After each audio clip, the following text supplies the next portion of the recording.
짜리 다 풀어주고도 시간이 남아요. 그럼 이제 부교재, 학평, 모평, 기출문제들. 부교재 보면 뒤에 스텝 2라는 데가 있는데 거기는 다 기출문제들이에요. 그래서 거기서 좀 어려운 것들 몇 개, 설명이 필요한 것들 몇 개 끊어다가 얘기를 해주면 오늘 수업 딱 마무리가 될 것 같더라고요. 자, 그러면 이제 131페이지. 야, 조는 사람 내가 3명이나 봤어. 지금 순간적으로. 학교 갔다 오고 뭐하고 피곤한 건 알겠어요. 근데 눈은 떠야지. 그래도 더위가 조금 꺾여서 조금은 낫지 않냐? 체력적으로? 나는 그래도 지난주보다는 이번 주는 좀 괜찮은 것 같은데? 좀 덜 피곤한 것 같은데? 좀 더위가 좀 빠져가지고.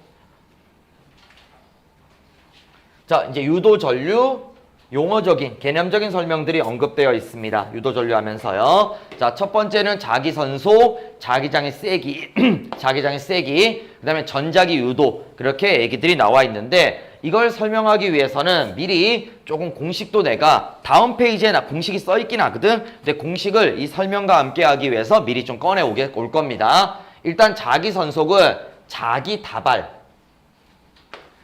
우리가 일상에서 다발이라는 말을 꽃다발, 꽃들이 모여있으면 꽃다발이잖아. 한 송이 주면서 꽃다발이라고 얘기하진 않잖아. 최소 2개는 있어야지. 그래야지 꽃다발, 다발이라는 말을 쓰죠. 그래서 얘는 그냥 뭐라고 생각해주면 되냐. 실제로는 등식은 똑같은 뜻은 아니에요. 근데 자기력 자꾸 연이라 쓰지. 자기력 선의 수 개념으로 생각해주면 돼요. 그냥 자기 선속에 대해서 정확한 개념을 문제에서 묻지를 않습니다. 그리고 너네 자기력선이라는 건 배워서 알고 있어요. 중등 때도 배웠고 지금도 알고 있습니다. 자석 이렇게 그려놓게 되면요, N극이 있으면 N극에서 이렇게 나오는 선이 그어지잖아. 나오고 이렇게 퍼져나가는 이런 선들이 그어지게 되잖아요. 이 선들을 우리는 자기장을 표현해주는 자기력선이라고 얘기하죠. 그래서 자기력선이 촘촘하게 있으면 자기장이 세다라고 배웠을 거고, 자기력선이 엉성하게 있으면은 자기장이 약하다 이렇게 배웠을 겁니다. 그래서 그 내용에서 필요한 것만 딱 꺼내면 돼요. 그래서 자기선속은 이렇게 그려지는 자기력선의 수라고 생각해주면은 문제 푸는 데 있어서 아무런 걸림돌이 되지 않습니다. 그 다음 자기장의 세기는 밑에 공식이 나와 있네요. 공식은 B는 뭐를 의미하냐? S분의 파이. 아까 이런 말을 했죠. 방금 자기력선이 촘촘할수록 자기장이 세다라는 말을 했잖아요. 자기력선이 촘촘하다, 많다라고 얘기하지 않았어요? 자기력선이 많다라는 말을 쓴 게 아니고 촘촘하다라는 말을 썼습니다. 그 말은 무슨 뜻이에요? 밀도 개념이죠. 밀도가 높을수록 어떻다? 자기장이 세다라는 겁니다. 그래서 주어진 면적 안에 자기선속, 저거 줄여서 자속이라 써요. 내 입에는 자속이 좀 더 잘 붙긴 하는데 줄여서 자속이라고 합니다. 그래서 단위 면적, 어떤 주어진 면적 안에 자속, 저 선이 많으면 빽빽하게 존재하겠죠. 빽빽하게 존재하니까 자기장이 세다 이렇게 얘기할 수가 있습니다. 알겠지? 그래서 B는 S분의 파이. 근데 이 공식을 직접 쓰는 것보다 한번 이항시켜서 정리한 걸 많이 써요. 파이는 BS요. 파이는 BS를 사용합니다. 이걸 어디다 쓸 거냐면요, 이따가 유도 기전력, 즉 패러데이 법칙 공식이 있습니다. 그 공식을 살짝 변형시킬 때 파이는 BS라는 공식을 사용하게 될 거예요. 그래서 먼저 자기장의 세기는 보다시피 면적이 있고요. 이 면적 안에 선이 몇 개가 지나가느냐, 선이 몇 개가 지나가느냐에 따라서 우리는 B값, 즉 테슬라 값을 구해낼 수가 있습니다. 몇 테슬라인지를 구해낼 수가 있어요. 그 다음 3, 4, 5번은 공식을 좀 끌어다 쓰겠습니다. 다음 페이지에 있는 공식.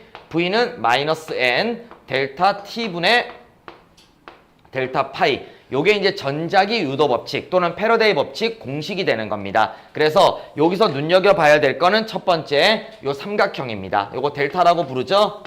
델타라고 부르고요. 델타는 우리말로 무슨 뜻입니까? 변화량이죠. 변화량. 그러니까 유도 기전력, 즉 전압이 만들어지기 위해서는요, 뭐가 필요합니까? 변화량이 필요하다라는 거예요. 그냥 존재한다고 만들어지는 게 아니고 변해야지 만들어지는 겁니다. 그래서 언급되어 있어요. 코일 내부를 통과하는 자기선속이 변할 때 코일의 전류가 흐르는 이때 전류를 유도 전류라고 불러요. 코일에 유도 전류가 흐르는 현상을 우리는 전자기 유도라고 얘기를 합니다. 그래서 1차적으로는 변해야 됩니다. 있다고 해서 되는 게 아니에요. 있다고 해서 되는 게 아니고 변화가 생겨야 돼. 이 자소, 자기선속의 변화가 생겨야지만 그때 유도 기전력에 의해서 유도 전류가 만들어집니다. 그럼 유도 기전력이 뭐냐? 요 V가 유도 기전력이 돼요. V가 유도 기전력이 되고요. 이 유도 기전력 V는 무슨 개념이다? 전압이다. 네, 전압 개념으로 생각해 주면 됩니다. 그래서 유도 기전력을 만들어야지 ohm의 법칙에 의해서 유도 전류가 만들어지지. 유도 전류는 I는 R분의 V입니다. 이거 ohm의 법칙. 유도 기전력이 일로 들어가는 거예요. 유도 기전력이 V가 저기에 자리 잡게 되면은 다 I 값이 만들어질 수 있겠죠. 그래서 유도 기전력에 의해서 흐르는 전류가 유도 전류이다 라고 얘기할 수 있고, 그 다음에 이 공식을 한번 변형시킨다 그랬죠. 요 파이를 대입시킬 거예요. 파이를 대입시킬 겁니다. 그럼 공식이 두 개가 더 만들어져요. 똑같은 거긴 한데 형태가 조금 다르게 보일 겁니다. 마이너스 n 델타 t분의 델타 bs 또는 마이너스 n 델타 t분의 델타 sb. 자, 요렇게 돼요. 뭐 똑같은 거죠. 단순하게 수학적으로 대입한 거니까. 수학적으로는 어려운 공식은 아닙니다. 똑같은 얘기긴 한데 여기서 우리가 뭘 봐야 되냐면 그래프를 줄 거예요. 문제에서. 문제에서 그래프를 줄 때 시간에 따른 자기장의 변화를 불러오는 그래프. 어떤 얘기냐면 x축은 시간을 쓰고요. y축에다 b를 써서 이런 그래프를 주어질 거예요. 그래프를 제시해 줄 겁니다. 그럼 저 기울기를 뜻하는 거죠. 기울기를 뜻하는 거예요. 그래서 그 기울기를 가지고 유도 기전력이 크다, 작다, 있다, 없다를 찾을 수가 있는 겁니다. 그 다음에 두 번째, 요 마지막 거 같은 경우에는 당연히 얘는 x축은 t를 줄 거고 y축은 넓이, 단면적 s를 줄 거예요. 예를 들어서 s를 이렇게 s를 줄였다. 그러면 기울기가 만들어지고 기울기가 줄어드는 거기 때문에 얘는 방향으로서 생각해 주면 돼요. 1차적으로는 기울기의 크기가 의미가 있습니다. 기울기의 크기의 의미가 있고, 그 다음에 플러스 마이너스 이렇게 부호가 써지는 거는 양의 기울기다, 음의 기울기다. 그거는 물리에서 방향을 뜻하는 거죠. 해서 기울기를 우리가 구하고 기울기를 가지고 유도 기전력을 비교할 수 있습니다. 유도 기전력을 계산하는 문제는 정말 드뭅니다. 있어요. 없진 않아. 왜 그런 문제를 내는지 난 모르겠는데 학교에 이제 내신 문제들 내가 이제 확인하고 뭐 다 풀어보거든요. 나중에 시험 끝나고 나면 다 확인해봐요. 시험 끝나면 다 확인해보면요. 아니, 굳이 이런 문제는 낼 필요 없는데 하는 문제 중에 하나가 이 공식 가지고 그래서 몇 볼트인데? 라고 물어보는 문제가 있습니다. 그게 뭐가 중요합니까? 원리가 중요한 거지. 맞잖아요. 계산하는 거야. 그거는 초등학생도 하겠다. 값만 주면은. 값 다 줘, 문제에서. 얘가 가문수가 몇 번이고 시간이 얼마 지났고 자기 선속이 얼마 변했고 값들 다 줍니다. 그래서 얘가 몇 볼트인데 라는 문제가 나옵니다. 그건 정말 질 떨어지는 문제죠. 그래서 혹시 그런 문제가 나온다 하더라도 그냥 당황하지 말고요. 대입해서 계산을 하세요. 하지만 거의 대부분의 학교는 그런 문제 안 나옵니다. 대부분의 학교는 안 나옵니다. 이렇게 유도 기전력, 전자기 유도에 대해서 얘기했어요. 이 공식이 이제 전자기 유도 법칙 또는 패러데이 법칙 공식이 되는 거고요. 그 다음 이때 만들어지는 V값, V값은 유도 기전력, 전압으로 생각해주면 되고, 그 다음에 전압이 존재하기 때문에 뭐도 흐르게 된다, 전류도 흐르게 된다 라고 얘기해주면 됩니다. 그 다음에 이때 마이너스는 살짝 언급했지, 방향을 뜻하는 거기 때문에 값으로서의 의미는 전혀 없습니다. 방향을 뜻하는 거다라고 생각해주면 되고요. 자, 그 다음 아래쪽에 내려가면요. 이렇게 그림이 하나가 큼지막하게 나와 있습니다. 이 그림은 그냥 방향 정도만 잡아줄 거예요. 방향 정도만 잡아줄 건데 책에 있는 그림을 그대로 쓸게요. 수정하지 않고 그대로 쓰겠습니다. 그래서 N극이 지금 코일 쪽을 향하고 있고요. 이 N극의 움직임은 왼쪽 아니면 오른쪽, 플러스 X방향, 마이너스 X방향 이렇게 가로 방향으로 움직이게 되겠죠. 그래서 가로 방향으로 움직이게 될 건데 얘가 움직일 때 다가갈 수도 있고 멀어질 수도 있습니다. 그럼 1차적으로 얘가 가까워진다고 볼게요. 가까워지게 되면요. 코일의 왼쪽은 N극이 유도가 될 거예요. 맞죠? 밀어내야 되니까요. 밀어내야 되니까 N극이 유도가 될 거고, 그 다음에 이 자석이 조금만 위에다 쓸게요. N극이 유도가 될 거고요. 그 다음 얘가 자석이 멀어져요. N극이 멀어집니다. 그럼 그 N극을 잡아야 되기 때문에 코일의 왼쪽은 S극이 유도가 됩니다. 근데 자석의 극은요, N극과 S극을 분리할 수 없다고 얘기했습니다. 있으면 있고 없으면 없는 거지 둘 중에 하나만 있는 경우는 없습니다. 그렇기 때문에 항상 쌍으로 존재하니까 왼쪽이 S극이란 얘기는 오른쪽은 N극이 된다고 볼 수 있죠. 자, 이게 N극이 되는 이유는 다가오면은 청력이 작용해요. 이 그림 밑에 보면은 이제 렌치 법칙 나오는데 다가오면 일단 밀어요. 다가오면 밉니다. 다가오면 밀어서 청력이 작용하게 되고요. 멀어지면 당겨요. 멀어지면 당기기 때문에 인력이 작용해요. 그래서 같은 극이 유도가 되는 거고 반대 극이 유도가 되는 겁니다. 그러면 이제 손가락 방향을 볼게요. 다가올 때는 엄지손가락이 왼쪽을 봅니다. 자석이 다가올 때는 코일 기준 엄지손가락이 왼쪽을 보게 돼요. 그럼 나머지 네 손가락은 위로 넘어가는 전류가 흐를 겁니다. 위로 넘어가는 전류가 흐를 거야. 하지만 자석이 멀어져요. 자석의 N극이 멀어지게 되면요. 이때 N극은 왼쪽에 만들어집니다. 이때 N극은 왼쪽에 만들어지니까 엄지손가락이 다시 오른쪽. 이때 N극은 오른쪽에 만들어지니까 엄지손가락이 오른쪽을 보게 되겠죠. 오른쪽을 보면 이번에는 밑으로 들어가는 전류가 만들어집니다. 그럼 여기서 뭘 볼 수 있어요? 다가올 때는 위로 넘어가는 전류. 멀어질 때는 밑으로 넘어오는 전류. 전류의 방향이 바뀐다는 걸 확인할 수가 있겠죠. 그럼 전류의 방향이 바뀌는 걸 우리는 뭘로? 이 검육의 눈금 방향으로 확인할 수 있습니다. 검육의 0점은 가운데 있어요. 12시 방향에 검육의 눈금이 있고 얘가 A쪽으로 가느냐 B쪽으로 가느냐 둘의 차이는 무슨 차이다? 방향의 차이를 두고 있는 겁니다. 방향이 반대라는 의미를 갖고 있는 거예요. 방향이 반대라는 의미. 그 다음에 거기서 눈금의 이제 칸을 보게 되면은, 눈금의 칸을 보게 되면은 어떻다? 예, 세기까지도 찾아낼 수 있습니다. 오이씨, 너는 오늘 나 처음 봤는데. 자, 그 다음 밑에 렌치 법칙.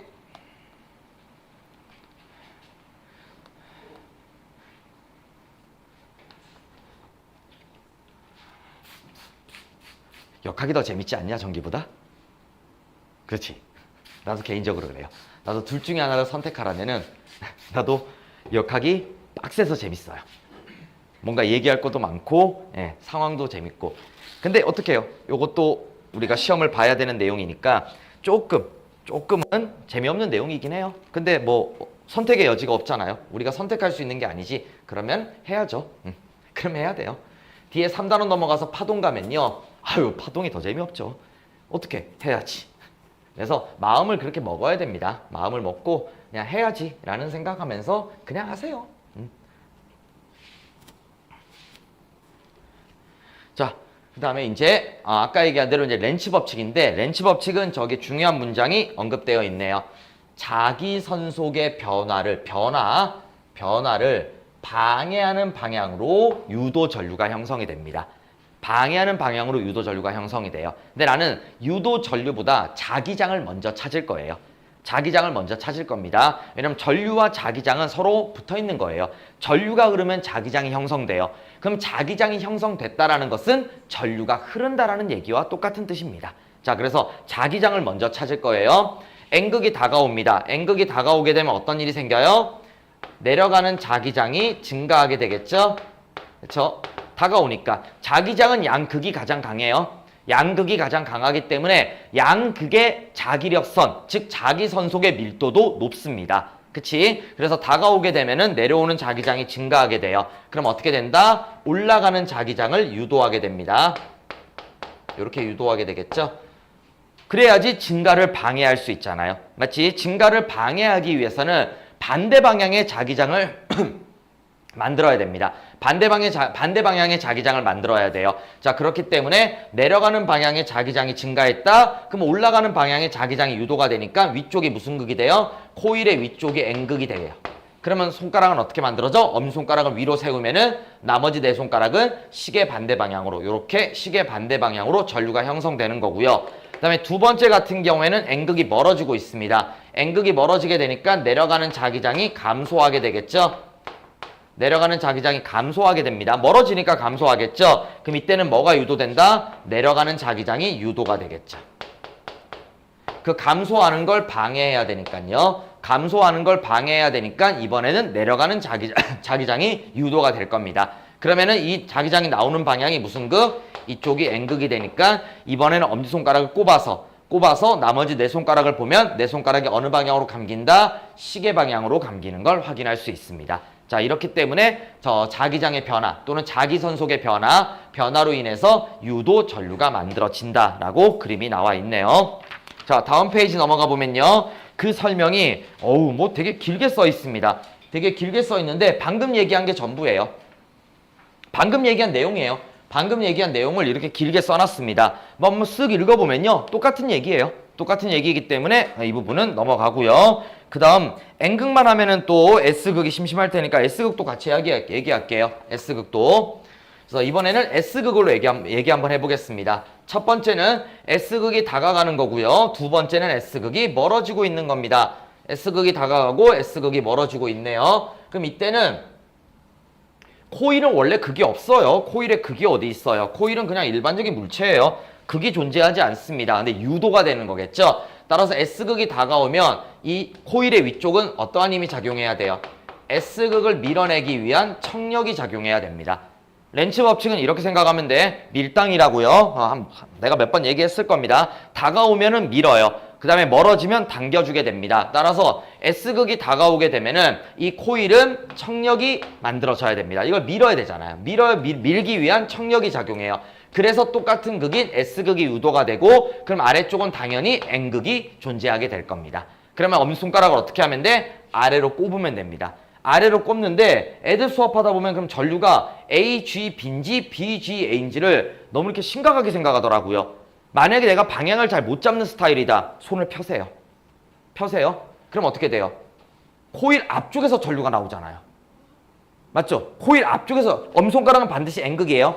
N극입니다. 너네가 감는 방향으로, 감는 형태로 전류의 방향을 좀 찾기가 어려우면요. 그때는 손을 펴버리면 됩니다. 펴버리면은 전류의 방향이 나올 수밖에 없어요. 내 손가락이 향하는 게 전류의 방향이거든, 있는 그대로. 그럼 어떤 식으로 되느냐? 엄손가락을 아래로 향한 상태로 손을 펴니다. 그럼 내 손가락은 어떻게 돼요? 왼쪽 방향을 향하고 있을 겁니다. 그리고 지금 손이 어디에 있습니까? 코일 위쪽에 있잖아요. 손이 코일 위쪽에 있잖아요. 딱 이렇게 포개지게 되는 거죠. 그러면은 B 쪽으로 전류가 나오고요. A 쪽으로 전류가 들어가요. 이렇게 되잖아요. 이렇게. 손을 밑에다 깔아놓게 되면요. 손을 코일 밑에다 깔아놓게 되면요. 엄손가락은 밑으로 내려가게 되고요. 그 다음 나머지 네 손가락은 오른쪽으로 가고 있어요. 오른쪽으로 가고 있습니다. 그게 A에서 밑으로 들어가는 전류라고 볼 수 있죠. 아니면은 그냥 액션을 크게 해도 괜찮아요. 내려가는 쪽, 앞에서 나와서 뒤로 들어가는구나. 앞에서 나와서 뒤로 들어가는구나. 이렇게 해주면 돼요. 이 방향을 은근히 애들이 좀 어려워하더라고요. 은근히 어려워하는데 이 방향만 잡아도 문제 하나 더 맞출 수 있으니까 N극, 그러면 앞으로 들어가서 앞에서 나와서 뒤로 들어간다. 앞에서 나와서 뒤로 들어간다. 그 방향 그대로 화살표로 해주면은 밑에 나와 있죠. B, G, A 방향으로 전류가 흐를 겁니다. 그 다음에 얘도 마찬가지예요. N극, 이번에 S극이 멀어져요. S극이 멀어지니까 무슨 힘이 작용해야 돼? 인력이 작용하는 겁니다. 인력이 작용해야지. 그걸 당겨야죠. 가는 거 못 가게 잡아야 됩니다. 가는 거 못 가게 잡아야 되니까 당겨야 돼요. 그럼 인력이 작용하려면 반대 극이 유도가 되니까 N극이 되고요. 그러면 S극은 뭐 필요 없어. 틀렸다라는 게 아니고 필요 없다라는 겁니다. N극만 알고 있으면 되니까. 그럼 이번에는 엄지손가락이 위로 갑니다. 어떻게 될까요?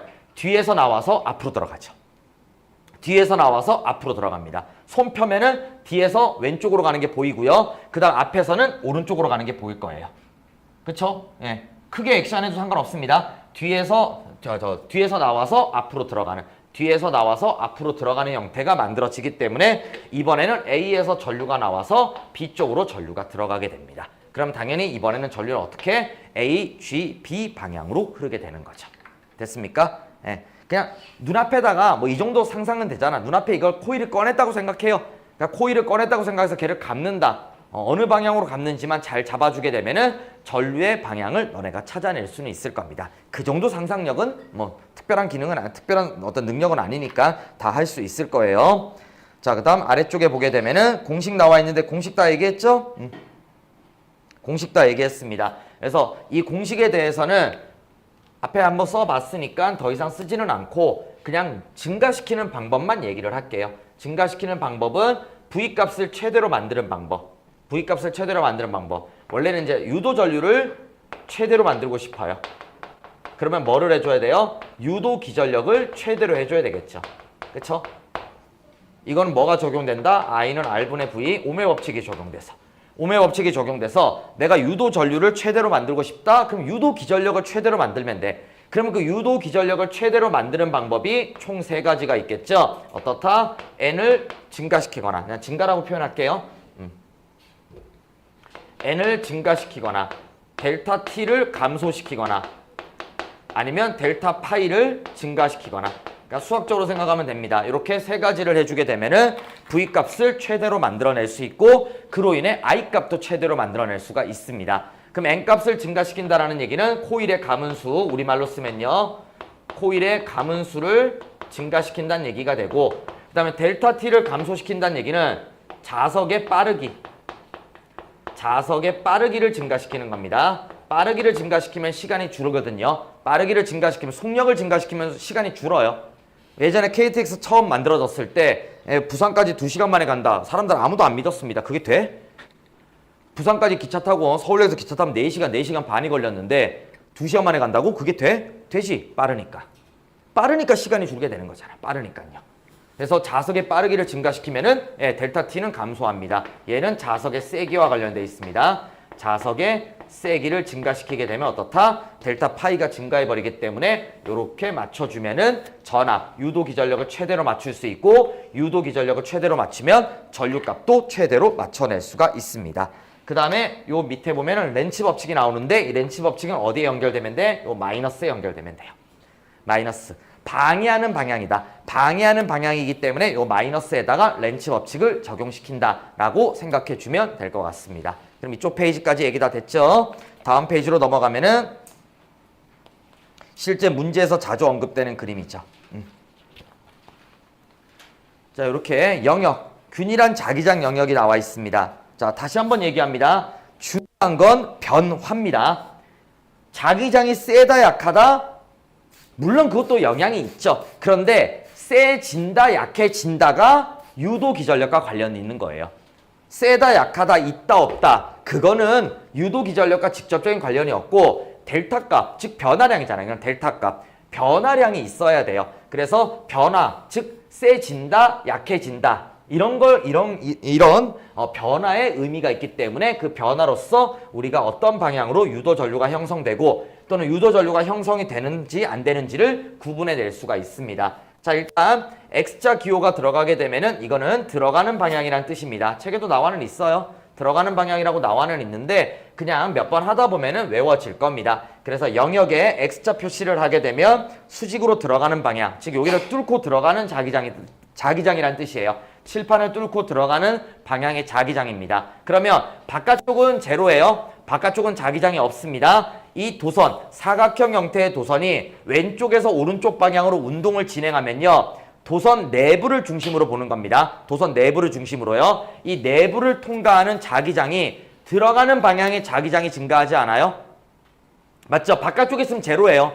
이 내부를 통과하는 자기장이 이 도선이 바깥쪽에 있으면 제로라고요. 이 제로 상태였는데 얘가 오른쪽으로 이동하면서 영역으로 들어오고 있어요. 영역으로 들어오게 되면은 도선 내부를 통과하는 들어가는 자기장이 증가하게 됩니다. 그럼 뭐가 유도돼야 돼요? 나오는 자기장이 유도돼야죠. 그치? 이걸 이제 들어가는 자기장이 증가하면은 나오는 자기장이 유도된다라고 언급되어 있어. 밑에 보면 나와 있어. 화면 살짝 올려볼까요? 자, 이렇게 나와 있지? 그래서 얘가 균일한 자기장 영역으로 이동하고 있어요. 이동하고 있습니다. 그러면은 종이면의 수직으로 들어가는 방향의 자기선속 또는 자기장이 증가합니다. 자기선속, 자기장 둘은 비례관계이기 때문에 자기선속이 증가하면 자기장도 증가합니다. 아까 둘이 비례관계잖아. B는 S분의 파이요. 면적은 안 바뀌잖아요. 면적은 안 바뀌니까 얘가 증가하면 얘도 증가해요. 그래서 나는 자기장이라는 말을 좀 더 많이 쓰긴 해요. 그래서 자기장이 증가해. 들어가는 방향의 자기장이 증가하게 되면요. 그걸 방해해야 돼요. 방해를 해야 됩니다. 렌치 법칙요. 그걸 방해해야 돼. 변화를 방해를 해야 돼요. 그럼 뭐가 유도됩니까? 나오는 방향의 자기장이 유도가 돼버리는 거예요. 그걸 방해해야 되니까.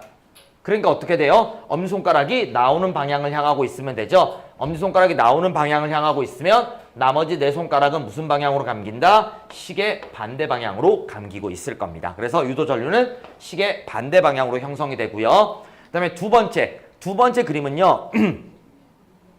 이 영역 내에서 이동하는 겁니다. 이미 다 들어왔어. 이 영역 내에서는 균일한 자기장 영역이기 때문에 어디로 돌아다니던 간에 내부를 통과하는 자기장 또는 자기선속은 변화가 없겠죠. 균일한 영역이잖아요. 여기 있나 저기 있나 똑같아. 벗어나면 안 돼. 벗어나지 않는 한 이 영역 내에서는 이 도선이 어느 부분에 자리를 잡던 간에 항상 들어가는 자기장이 일정하게 유지가 됩니다. 그럼 뭐예요? 이번에는 변화가 없어요. 변화가 없다는 얘기죠. 변화가 없으면 당연히 뭐도 없습니까? 방해도 없어요. 변화를 방해하는 거잖아. 변화를 방해하는 건데 변화가 없어. 그럼 방해도 없어. 그러니까 유도되는 자기장이 없는 거예요. 방해할 대상이 없잖아. 상대가 있어야 싸우던가 말던가 하지. 상대가 없다니까. 변화가 상대가 되는 건데 그 상대가 없는 거야. 그럼 싸울 대상도 없어요. 안 싸우지. 그래서 없는 겁니다. 당연히 유도전류도 흐르지 않고요. 이번에는 도선이 영역을 벗어날 겁니다. 도선이 영역을 벗어날 거예요. 그러면은 들어가는 자기장 영역에 있다가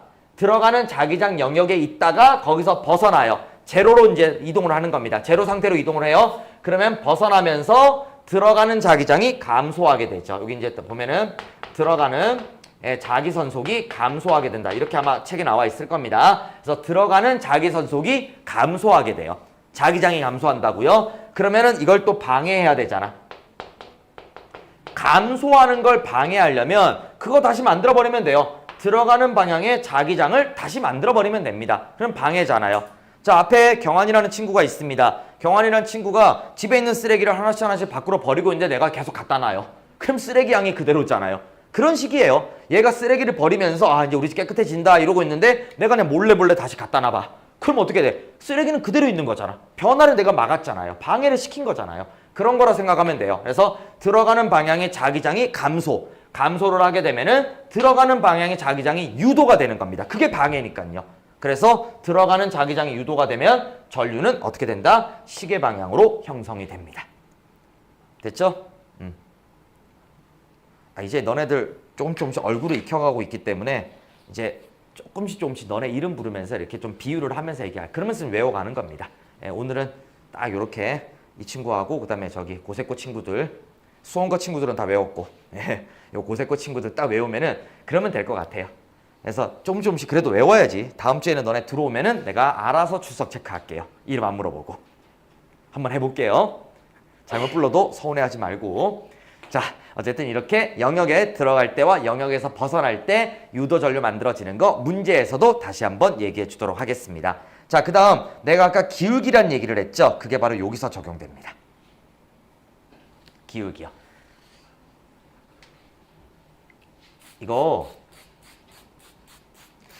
지금 각 구간입니다. 끊을게요. 각 구간별로 구간마다 기울기가 일정해요, 변해요? 일정하죠. 그러니까 전체를 얘기한 게 아니고 끊었어요. 딱딱 끊어가지고 0에서 1초까지, 1에서 3초까지, 3에서 5초까지 이렇게 구간 3개의 구간으로 나눴어요. 그럼 구간별로 볼게요. 구간 끊어서 볼게요. 그러면 그 구간 내에서 기울기는 변해요, 안 변해요? 안 변하죠. 그치? 그럼 어떻다는 얘기예요? 기울기가 일정하면 만들어지는 유도 기전력도 일정하다는 얘기예요. 내가 이거를 왜 지금 언급하냐면 내가 너네를 1학기 때부터 가르쳤으면 기울기에 대한 개념이 잡혔는지 안 잡혔는지 내가 지금 확인할 필요가 없어요. 이게 1단원 역학에서 애들이 착각하는 것 중에 하나가요. 그래프가 너무 올라가는 거에 포커스를 맞추니까 VT 그래프에서 올라가는 그래프가 그려져. 가속도가 증가한다고 해석하는 애들이 있어요. 속도가 증가하고 가속도는 기울기가 일정하면 일정한 건데. 근데 너무 올라가는 거에 눈이 가는 거지. 그래프가 올라가는 거에 눈이 가니까 이거 증가하는 건데 자꾸 증가가 맴도는 거야. 그래서 말을 잘못해버리는 겁니다. 생각을 잘못해버리는 거예요. 그래서 너네들 기울기에 대한 개념들은 잘 잡혀있다고 보겠습니다. 그러면 구간을 나눌게요. 0에서 1초까지. 0에서 1초까지요. 기울기를 편의상 숫자로 그냥 쓰겠습니다. 기울기는 2가 되겠죠. 맞죠? 그냥 2, 0, 그 다음 여기는 1이라고 쓸 수 있죠. 이런 식으로요. 기울기의 크기가 중요하다 그랬습니다. 증가한다, 감소한다, 그거는 이제 방향으로 결정해 주면 되니까 방향을 일단 접어두고 기울기의 크기에 일단은 포커스를 맞출 겁니다. 그러면 첫 번째는 기울기 2예요. 그리고 2라는 기울기가 어떻다? 일정하죠. 2라는 기울기가 일정해요. 그러면 무슨 뜻이냐? 델타 T분의 델타 B가 일정하다는 얘기예요. 이게 기울기니까. X 증가량분의 Y 증가량, 저거 X분의 Y, 저게 기울기잖아. 그럼 이게 일정하다는 뜻입니다. V는 -N 델타 T분의 델타 B S예요. 이렇게 공식이 이 공식을 쓰면 돼. 그럼 보다시피 가문수 한 바퀴입니다. 고리로 돼 있으면 한 바퀴 한 번 감은 거예요. 한 바퀴. 가문수 일정해요. 가문수 일정합니다. 그 다음에 고리의 면적을 바꾼다는 얘기가 없을걸? 고리의 면적을 바꾼다는 얘기가 없을까요? 고리를 조절한다는 얘기가 없을 겁니다. 그러면 면적도 일정해요. 그럼 바뀌는 건 뭡니까? 이 델타 T분의 델타 B라는 이 기울기에 의해서 유도 기전력이 결정난다라는 뜻입니다. 맞죠? 그러면 그놈의 기울기가 일정해. 그럼 유도 기전력도 일정해야지. 저거를 밑에 그래프로 옮길 때 뭐 증가하거나 감소하는 그래프로 옮기면 안 돼. 일정한 그래프로 옮겨야 됩니다. 일정한 그래프로 옮겨야 돼. 그래서 각 구간별로 기울기가 안 변한다니까. 그러면 해당되는 구간에서 기울기는 다 일정하다. 그러면 전류의 세기는 있다 없다를 일단 떠나서 일정한 세기가 흘러야 되는 겁니다. 물론 1에서 3초는 변화가 없으니까 전류가 흐르지 않죠. 이때는 기울기가 0이잖아요. 기울기가 0이라는 건 무슨 의미를 갖고 있어? 델타 T분의 델타 B, 델타 T분의 델타 B가 0이란 뜻이에요. 그럼 당연히 V도 0이 되겠지. 그럼 유도 전류 안 흘러야지. 기울기가 0이니까 당연히 V값도 유도 기전력도 0이 돼서 전류가 흐르지 않겠죠. 그 다음에 이제 3에서 5초 같은 경우에는 기울기가 1이고 역시나 일정합니다. 일정하니까 얘도 일정한 유도 전류가 흐르게 되겠죠.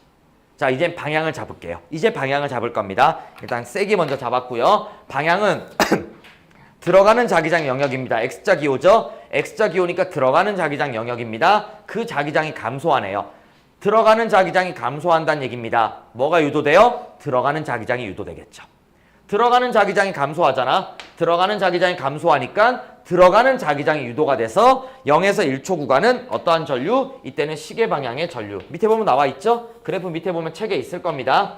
시계 방향의 전류가 흐르게 될 거고요. 그 다음에 이때는 뭐 안 되고, 그 다음에 3에서 5초는 들어가는 자기장이 증가합니다. 들어가는 자기장이 증가하니까 나오는 자기장이 유도되고, 전류의 방향은 어느 방향이냐? 시계 반대 방향의 전류가 흐르게 될 겁니다. 시계 반대 방향의 전류가 흐른다. 그렇게 밑에 분석 보면은 나와 있고요. 그다음에 각 구간별로 기울기, 자기장의 변화에 따른 변화율에 따른 기울기가 일정하기 때문에 그것에 의해 만들어지는 유도 기전력도 각 구간마다 일정하고요. 각 구간마다 일정하기 때문에 전류의 세기도 각 구간마다 일정하게 그어져야 되는 겁니다. 각 구간마다 일정하게 그어져야 돼. 자, 이렇게 얘기하면은 됐고, 그다음 넘어가서 우리 전자기 유도를 실생활에 어디에 쓰고 있는지를 얘기하고 있습니다. 발전기 같은 경우에는 이제 면적을 바꿔주는 효과입니다. 발전기는 이제 면적을 바꿔주는 거예요. 통과할 수 있는 면적. 그래서 손바닥 잘 보이죠? 손바닥 안 보이죠? 안 보인다고 해서 너네 눈에 문제가 생겼어요? 아니잖아요. 니네 눈은 멀쩡해요. 내 손바닥도 멀쩡한데? 사라진 게 아니잖아. 근데 안 보이는 거잖아. 그래서 니네 눈과 내 손바닥 사이의 각에 따라서 통과를 할 수도 있고 통과를 못 할 수도 있는 겁니다. 이런 식으로 면적을 바꿔주는 게 바로 발전기. 그래서 유도기 전력을 만드는 게 발전기라 보면 되고요. 그 다음에 마이크 같은 경우에는 마침 마이크가 있더라고 이 강의실은. 자, 마이크를 보면은 한번 열어보고 싶은데 열지는 않을 거예요. 열어도 너네가 잘 안 보입니다. 뒤에서는 안 보이기 때문에. 그래서 얘를 열어보게 되면요. 그렇다고 쉬는 시간에 열지는 마. 열어보게 되면은 여기 진동판이 얇은 막 하나가 들어있어요. 얇은 막. 내가 말하면 떨릴 수 있는 얇은 막 하나가 들어가 있고요. 그래서 내가 여기다가 말을 하게 되면은 그 막이 떨려요. 막이 떨리게 됩니다. 그 다음에 그 막 밑에 보면요. 구리선이 막 감겨 있을 거예요. 그게 코일이에요. 그 다음에 그 밑에 자석 하나가 있습니다. 자석 하나가 있어요. 그러니까 자석이 있고 얘가 진동하면서 가까워졌다 멀어졌다 가까워졌다 멀어졌다 이렇게 반복을 하는 겁니다. 반복을 하게 되면 뭐가 만들어져? 내 목소리의 진동수에 맞춰서 유도 전류가 만들어져요. 그럼 그게 입력이 돼서 출력이 되면은 목소리가 그대로 나가게 되는 겁니다. 내가 여기서 도음을 냈어요. 그럼 너네도 도를 들어야지. 내가 도를 냈는데 니네가 레나 미를 들어버리면 안 되지. 노래방에서 노래 부를 때 니네 음 맞추면 그 음대로 나오잖아. 맞지? 예, 뭐 조작하는 거 생각하지 말고 있는 그대로 나오는 이유가 내 목소리의 진동수대로 유도 전류가 만들어지고 그게 입력돼서 출력이 되는 겁니다. 그래서 좀 극단적으로 얘기하면은 입안에서 얘기 안 해준 것 같은데 자 노래방에서 마이크 있죠? 유선 마이크가 있는 노래방이라고 생각해 볼게요. 마이크 잭을 뽑아요. 그다음에 친구 손에다 물을 이렇게 묻히고 그 잭을 딱 잡고 있으라 그래요. 그리고 소리 확 질러보세요. 친구 감전됩니다. 안 돼요. 느낌 올 정도는 아니에요. 그냥 그렇게 이해를 전기가 만들어진다고 생각하라는 뜻입니다. 예, 실제로 안 돼요. 안 해봤는데 안 해봤지만 그게 그 정도까지 전기가 만들어지진 않을 거예요. 그 정도 에너지는 아닐 겁니다. 우리가 소리치는 게요. 그래서 뭐 안 해봤지만 안 되겠지만 마이크에서 전기 에너지, 즉 전류가 흐른다라는 개념을 생각하라고, 기억하라고 그런 예를 들어주는 겁니다. 알겠습니까? 가서 해보지는 마세요. 요즘 그리고 대부분 다 무선이고. 그 다음 교통카드, 무선 충전, 금속 탐지기 다 비슷한 얘기들입니다. 다 비슷한 얘기예요. 버스 타거나 지하철 탈 때 교통카드 찍습니다. 자, 교통카드라고 그냥 볼게요. 카드 찍을 때 그냥 가까이만 가져가면 삑 하고 반응을 하죠. 거기다 대고 왔다 갔다 하진 않잖아요. 자, 이러면서 왜 안 찍히지? 이러면서 이러고 있지는 않아요. 원래는 이래야 되지. 가까워졌다 멀어졌다가 필요하니까. 맞지? 이 코일이 있어. 안에 코일이 있는데 이 코일이 그 단말기가 자석이라고 치면요. 가까워졌다 멀어졌다를 해야지. 그래야지 유도전류가 만들어지는데 이게 뭐 하는 짓이에요? 이상하잖아. 그래서 어떻게 해요? 얘 자체에서 자기장을 나왔다 들어갔다를 계속 변화시켜 주고 있는 거예요. 단말기에서요. 나왔다 들어갔다를 계속 변화시키고 있으니까 내가 근처에다 가까이 가져가면 나왔다 들어갔다. 그럼 여기 내부에 있는 코일에서 어떻게 된다? 유도전류가 만들어져. 거기 보면 책에 그림이 나와 있을 겁니다. 어디에 있냐면은 요렇게요. 이 그림요. 코일 내부를 통과하는 자기장 또는 자기력선 또는 자기선소 뭐 다 같은 말이에요. 그래서 얘네가 변하게 되죠. 변하게 되면은 이 코일에서 뭐가 만들어진다? 유도전류가 만들어진다. 그 유도전류로 앞에 있는 칩에 있는 카드 넘버 16자리만 보내면 됩니다. 아, 이 칩에는 돈 안 들어있어요. 돈은 그 티머니 서버에 있어요. 거기에 정보가 있고 여기서는 어떻게 무선 통신을 하는 겁니다. 지금 몇 번 카드가 찍혔다. 그럼 보내보는 거야. 몇 번 카드 돈 얼마 있냐고. 그래서 돈 얼마 있고 그 다음에 얘는 청소년이다. 그 정보를 바로 받는 겁니다. 엄청나게 고용량의 정보가 아니야. 정말 단순한 정보니까요. 아마 모르긴 몰라도 코드로 구분해 놨을 겁니다. 뭐 1, 2, 3 이런 식으로 간단하게요. 그럼 그게 돌아오게 되면은 거의 실시간이 돼요. 그 정도로 정보량이 적으니까요. 그래서 바로 단말기에 얼마가 깎이고 얼마가 남았다 이런 걸로 찍힐 수가 있는 거겠죠. 그래서 되게 단순합니다. 단순해요. 전기 에너지가 필요해. 전류가 필요한데 그렇다고 교통카드에다 배터리 넣고 다니기는 또 뭐 하잖아요. 배터리 넣고 다니기는 뭐 하고. 그러니까 안에서 유도전류가 만들어지는 그러한 그러한 어떤 형태를 만들어 주게 되고 그걸 바탕으로 전류가 만들어지면 전류를 가지고 정보를 읽어드린다. 그 다음에 밑에 있는 무선 충전도 마찬가지고요. 그 다음에 금속 탐지기 같은 경우에도 같은 원리입니다. 금속 탐지기는 순서를 좀 써볼게요. 1번 전송 코일에서 자기장의 변화가 생겨요. 2번 금속 동전에서 유도 전류가 만들어져요. 3번 이 전류에 의해서 자기장이 발생해요. 그럼 4번 수신 코일에서 자기장을 인식합니다. 그러면 경보가 울리는 거예요. 이 원리예요. 이 원리. 이 원리가 돼요. 금속은 도체이기 때문에 유도전류가 만들어져. 근데 비금속은 절연체가 대부분 절연체, 뭐 흑연 빼고 대부분은 절연체죠. 대부분은 절연체이기 때문에 비금속은 유도전류가 안 만들어져. 그럼 어떻게 돼요? 자기장을 못 만들어. 그러면 수신 코일에 수신되는 게 없어요. 수신 코일에 수신되는 게 없어. 이 원리로 보는 게 제일 이해하기 편해요. 이게요. 이게 이해가 제일 편합니다. 이런 식으로 인식한다라고 생각해 주면요. 남학생들은 군대 가면 써볼 일 있을 겁니다. 되게 안 좋아요. 감지력 되게 떨어집니다. 그리고 참고로 요즘 지뢰는 플라스틱으로 만들어서 이걸로도 안 잡히고요. 그냥 재미로 갖고 놀아요. 풀숲에서 뭐 찾을 때. 자, 그 다음에 이제 발광바퀴 있는데 발광바퀴는 발전기랑 똑같다고 봐주면 되고요. 도난방지 장치도 아까 얘기한 대로 교통카드 그런 거랑 교통카드 금속 탐지기랑 개념 비슷하다고 생각하면 됩니다. 그 다음에 여기 스프레이 나와 있는데요. 스프레이도 별거 없어요. 누른다라는 건 무슨 뜻이에요? 자석과 코일 사이의 거리를 바꾼다는 얘기예요. 뭐 가까이 하던 멀리 하던 자석과 코일 사이의 거리를 변화시키는 겁니다. 그러면 코일 내부를 통과하는 자기장이 변하게 되고 코일 내부를 통과하는 자기장이 변하면 유도전류가 만들어지는데 이걸 갖고 초음파 발생기를 작동시키는 겁니다. 그래서 거기서 소리가 난대요. 나도 본 적은 없어 실제로.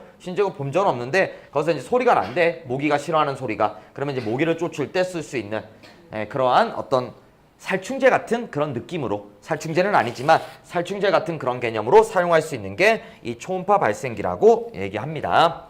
별거 없고요. 그 다음 밑에 자기 브레이크 있는데 자기 브레이크는 이걸로 얘기합니다. 플라스틱관 절연체.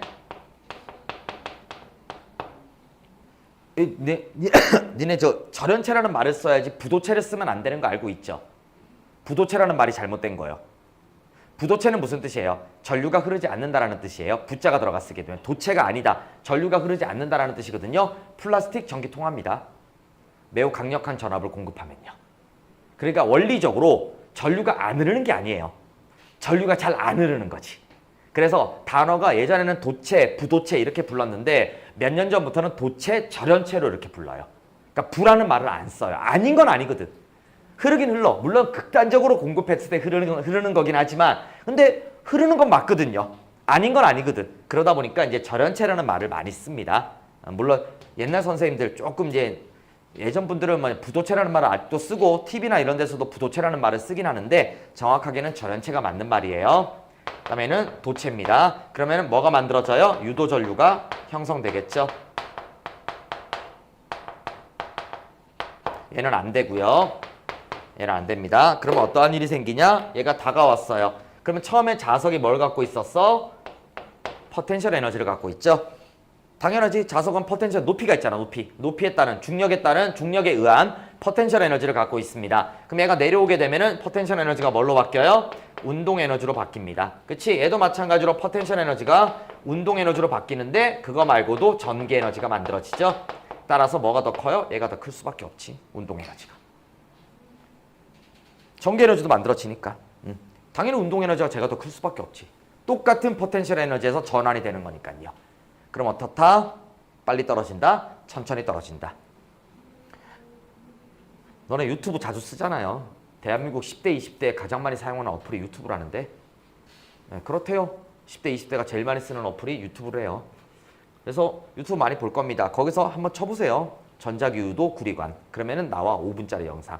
보면은 자석 되게 천천히 떨어지는 거 눈으로 볼 수 있습니다. 눈으로 볼 수 있어요.